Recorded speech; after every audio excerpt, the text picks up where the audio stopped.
पक्ष में कि पंचमी का श्राद्ध था, पितर आए पर आपके यहाँ पर उनको भोजन नहीं मिला, वो पंचमी के दिन का श्राद्ध नहीं जीम पाए, चले गए। पितरों को छोड़ा जाता है, भोजन मिला तो ठीक है, नहीं मिला पितर चले जाते। चंद्रलोक से पितृलोक के बीच में एक पितृलोक का सीढ़ी पड़ गई है, जीना सड़ा सीढ़ी जिसके पितर चढ़ के पितृलोक जाता है। उस सीढ़ी पर कौन उठता है? उस सीढ़ी पर पितृलोक की सीढ़ी पर जाकर बैठ जाते हैं। अंदर जो पितर जाते हैं वो पितर जब अंदर जाते हैं, जाने के बाद बात करते करते जाते हैं कि हमारे बेटे ने हमको खीर खिलाई, हमको पूरी खिलाई, और उनके मुख से जो राल टपकती है तो जो पितर भूखे रह जाते हैं वो पूरा साल उनकी राल को चाटते हैं और बदुआ देते हैं कि हमारे बेटे 5 4 3 2 इतने बेटे और हमको भूखा छोड़ दिया। तो वो बदुआ देते हैं जिसके कारण बस पितृदोष होता है। और फिर ब्राह्मण देवता कहते हैं कि ये पितृदोष हो गया। पितृदोष क्यों भूखे? पहले गया, फिर बद्रीनाथ की ब्रह्म कपाली, शास्त्र कह रहा, गरुण पुराण, स्कंद पुराण। डायरेक्ट छोड़ दिया होगा तो फिर वो जाएगा, कहीं नहीं गया, घर पे ही है। ओके, ऐसे नहीं जाऊं, माल टाल खरवाया नहीं और छोड़िए माँ बद्री के साथ नहीं गया। ऐसा बहुत झंझट है साहब, ढेर सारा लोग झंझट में पड़ा हुआ है बहुत। कोई के सनाद में गया जी करके आ जाओ, इसके बाद बामन के भोजन ही मत करा, सीधी छुट्टी। हम तो छोड़ आया, हम तो छोड़ के आया। तो किसी ने पूछा तुम छोड़ के तो आए हो, मना नहीं है, पर जब 16 श्राद्ध आता है, 16 दिन हमारे पितरों को मृत्यु लोक में भेजा जाता है। तुम तो छोड़ आए।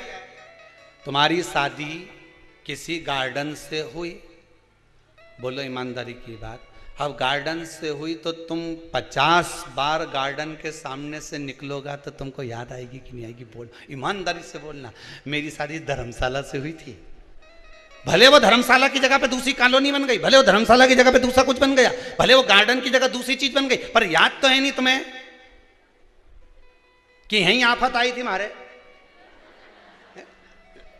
ध्यान में तो है कि इसी गार्डन में मेरी शादी हुई थी, यही धर्मशाला, इसी धर्मशाला में मेरा ब्याह हुआ था। ध्यान में है कि नहीं? जितनी बार निकलोगे तुम्हें वो धर्मशाला याद आएगी, जितनी बार निकलोगे तुम्हें वो गार्डन याद आएगा, जितनी बार निकलोगे तुम्हें वो नजर आएगा कि यहां मेरा विवाह हुआ था, यहां मेरी शादी हुई थी। उसी तरह हमारे पूर्वज हैं, हमारे पितृ हैं, जब जब 16 श्राद्ध में मृत्यु लोक पर पितृलोक से आते हैं, सबसे पहले तुम्हारे ही घर पर जाते हैं, आस लगाकर, विश्वास लगाकर तुम्हारे ही दरवाजे पर जाकर कुछ मांगने का प्रयास करते, कुछ पाने का प्रयास करते तुम्हारे दरवाजे। ये फर्ज आपका है, ये फर्ज आपका है कि आप उनको दे रहे हो ना दे रहे हो। ब्राह्मण भोज तो कराना चाहिए, गौ माता को रोटी का दान तो देना चाहिए। शिव महापुराण की कथा यहां तक कहती है, समुद्र मंथन के समय पर देवता राक्षसों ने मिलकर जब मंथन किया, सुमेरु पर्वत को लेकर शेषनाग की नेति बनाकर जब मंथन करना प्रारंभ करा, मंथन करना जब प्रारंभ करते हैं, उस समय पर सबसे पहले अगर कुछ निकली है तो गौ माता निकली। क्या निकली है? गौ माता। कारण, गाय को निकालने का कारण केवल इतना था कि गाय का जो दूध निकलेगा, मंथन में जो विष निकलेगा, उस विष को जो पिएगा उसका कंठ जलेगा, उस कंठ की जलन को गाय का जो दूध है वो जलन को रोक सकता है।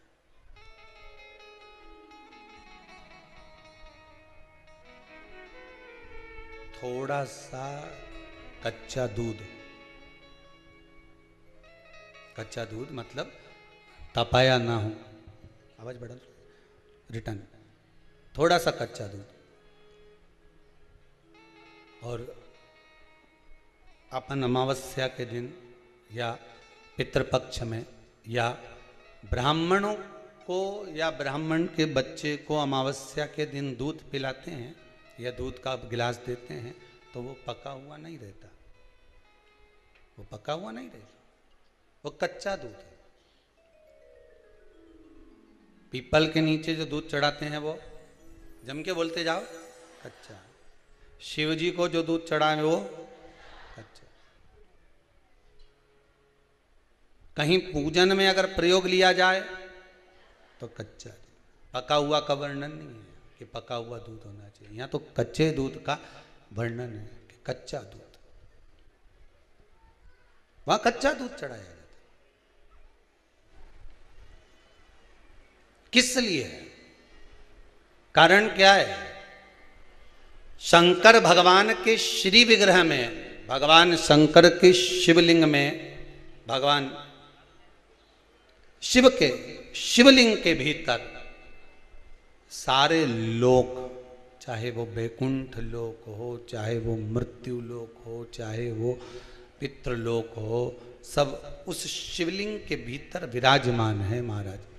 शिवलिंग के भीतर विराजमान है महाराज, शिवलिंग के भीतर सारे के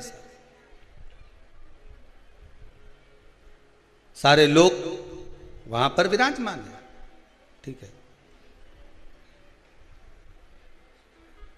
अब आपने जब कच्चा दूध शंकर जी पर समर्पित किया तो केवल शिव के लिए नहीं गया, वो कच्चा दूध जब आपने शंकर भगवान को चढ़ाया तो वो दूध सारे लोकों में होता होता हो पितृलोक में भी गया, और जो आपके पूर्वज थे उनका कल्याण कर दिया उस दूध ने, उस भाग ने।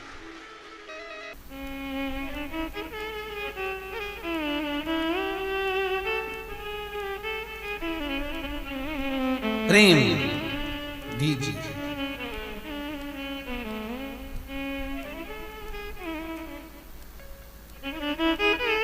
भले कोई किस भाव से आए उसका आदर हो, उसका सम्मान। कई लोगों का प्रश्न होता है, गुरुजी हम 4 भाइयों का परिवार है पर पितृदोष मुझ पर ही क्यों आ रहा है, मैं ही क्यों तकलीफ भोग रहा हूं, मेरे को ही क्यों कष्ट आ रहा है, मेरे ही क्यों पांव दुख रहे हैं, मेरे घर में क्यों ऐसी परेशानी आती है, सबकी सब तो सुखी है। ध्यान रखना, पितरों का जिससे लगाव होता है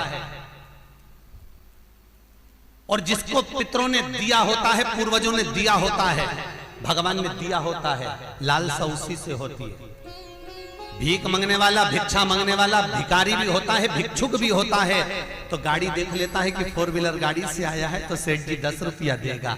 कोई पैदल जाता है तो भिखारी भी सोचता है बेचारा क्या देगा, उसके पास तो खुद नहीं, पाँव में चप्पल नहीं पहना है, फिर भी हाथ फैला देता है कि दे दे तो ठीक है, नहीं तो कोई गाड़ी वाला तो देगा ना मुझको। उसी तरह घर के पूर्वज, घर के जो आहूत होते हैं, घर के जो पितर होते हैं, घर के जो वासुक होते हैं, घर के जो पूर्वज होते हैं, आशा उसी से लगते हैं जो दे सकता है। जिसके पास है ही नहीं उससे क्या आशा रखेंगे?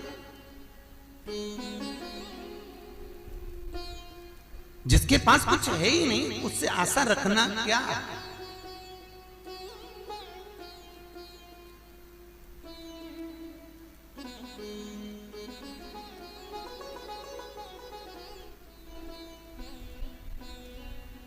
कई लोग कहते हैं गुरुजी हमारे पास देने के लिए कुछ भी नहीं, हम हमारे पूर्वजों को क्या, मत दो ना, इस्माइल तो दे सकते हो। जिस दिन तुम्हारे पूर्वजों का श्राद्ध है, तुम्हारे पास में खिलाने के लिए अन्न नहीं है, तुम्हारे पास देने के लिए दान नहीं है, तुम ब्राह्मण को घर में नहीं बुला सकते, कोरोना महामारी चल रही है, तुम कुछ भी नहीं दे सकते, तुम्हारे पास देने के लिए वस्त्र नहीं, आभूषण नहीं, कुछ भी नहीं, मत दो। निवेदन है, बस चेहरे पर प्रसन्नता रखकर एक निवेदन है कि चेहरे पर प्रसन्नता रखकर उस दिन अपने पूर्वजों को याद जरूर करना और कह देना कि आप ही का दिया हुआ है जो हम खा रहे हैं, हम पर करुणा करना। हमारे पास कुछ भी नहीं है, डब्बे में से गुड़ या शक्कर निकालकर अरे गैस को लाइटर से जलाकर उसकी अग्नि में छोड़ देना, पर 2 दाने शक्कर के छोड़ना जरूर, जिससे वो जीवात्मा दरवाजे पर आकर भूखी ना जाए, उसके मुख में कुछ तो चला जाए और वो जीवात्मा तुम्हें आशीर्वाद दे जाए। तुम्हारे पास कुछ ना हो तो इतना तो दे सकते हो साहब, स्माइल तो दे सकते हो, प्रसन्नता तो दे सकते हो, मीठी वाणी तो दे सकते हो, अपने पूर्वजों को याद तो कर सकते हो, अपने इष्ट को याद तो कर सकते हो, जिसने दिया है उसका गुणगान तो गा सकते हो।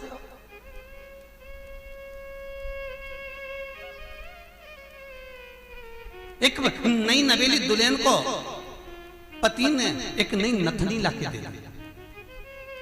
कबीरदास जी लिखते हैं, नथनी दी यार ने तो दिया बखान। यार ने केवल एक नथनी लाकर दी है, पति ने केवल एक नथनी लाकर दी है, सोने की बड़ी सुंदर, सबको दिखा रही है, घूंघटे में उघाड़ उघाड़ कर दिखा रही है, मेरे पति ने दी है, झुमका बार बार दिखा रही है, मेरे पति ने दी है, मेरे पति ने दी है। एक नथनी मात्र 2000, 5000, 10,000, 20,000, 25,000, 50,000, 1 लाख, 2 लाख की नथनी पति देता है तो सारे जगत को दिखा देते हो। वो परमात्मा देता है तो किसको क्यों नहीं बोलते कि उसने दिया है, उस पूर्वजों ने दिया है। वो छोड़ कर गए थे तो हम खा रहे हैं, अगर वो छोड़कर नहीं जाते तो रोड पर मिल जाते। लोग कहते हैं हमारी माँ ने हमको क्या दिया, हमारे पिता ने हमको क्या दिया, सब उसको देकर चले गए। भले वो किसी को दे जाएं पर आशीर्वाद लिए बगैर मत जाने देना। भले वो कितना भी पक्षपात करें, भले वो कितनी भी बेईमानी करें, भले वो कितना भी कपट करें, वो सारी जायदाद उठाकर किसी को भी दे दें, पर उन माता पिता का सम्मान जरूर करना, क्योंकि वो मरते मरते आशीर्वाद जरूर दे जाएंगे कि मैंने तुझे कुछ नहीं दिया, ले मैं तुझे आशीर्वाद देता हूँ, और तुम्हें आशीर्वाद मिल गया तो तुम निहाल हो गए। वर चाहिए, आशीर्वाद चाहिए, धन दौलत नहीं। श्राद्ध पक्ष की कथा कहती है, ये श्राद्ध पक्ष का जो वर्णन गरुड़ पुराण में कहा गया कि जीवात्मा सबसे पहले जाती है तो घर पर जाती